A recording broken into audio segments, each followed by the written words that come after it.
projektas yra daug ramesnis, rimtesnis ir brandesnis. Nebijokime to žodžio brandesnis. Paskutinis tabu. Tai autoriai eksperimentuoja tą pačią temą. Aš taip pavadinčiau tokių objekto menų, tam tikromis temomis, kurios sukelia atmetimo reakciją. Nes mes tų temų vengiame arba instinktyviai, arba šlykštimės tiesiog dėl socialinių normų. Ir autoriai visą tą bando peržengti, bet šį kartą be jokių drastiškų priemonių, o panaudodami metaforą. Apie šią metaforą prašysiu pakalbėti menotyrininką Remigijų Venskų. Sveiki. Aišku, labai gerai, kad menotyrininkas menotyrininkas.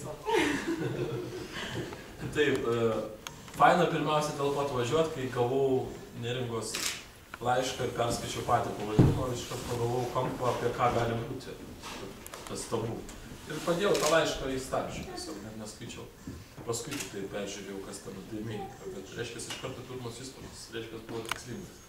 Antras dalykas dar fainesnis, kada aš gaunu jūs ir suprantu, kad vienam iš jų dar dėstyti teko kažkada. Tai buvo mano pirmieji dėstytojos bandymai. Bet tai reiškia, kaip pirmieji, taip ir pasiteisino.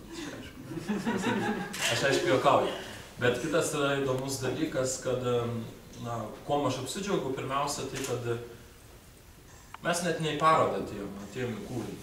Atėjom į susitikti su kūriniu, nes dažniausiai būna taip, paroda dažniausiai suvokiama kaip skirtingų kūrinių junginys, kurį mes eksponuojame ir ateiname tam tikrą temą, arba surinktų kaip kolekcija į temą, arba specialiai kurtų į tą temą.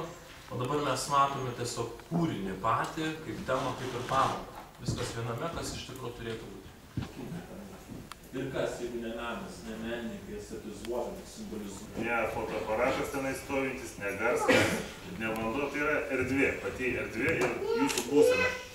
Gal greičiau jūsų būsena. Ne tiek, kiek aplinka, bet būsena. Pateikit objektiškumą iš tikrųjų. Gal Neringa dar parodo? Jo, aš galbūt nebekalbėsiu. Mes jau taip menininkai maždaug. Romantikai.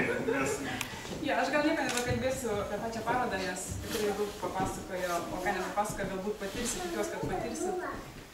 Tiesiog labai norėjau padėkoti Ignui Kazakevičiui ir Broniai Nevardauskienei, kurie labai ypatingai padėjo ruošiantis šiam projektui, taip pat Remigijui Venskui, visam kultūrų komunikacijų centro kolektyvui, mūsų rėmėjams Vilbra Foto ir visiems jums.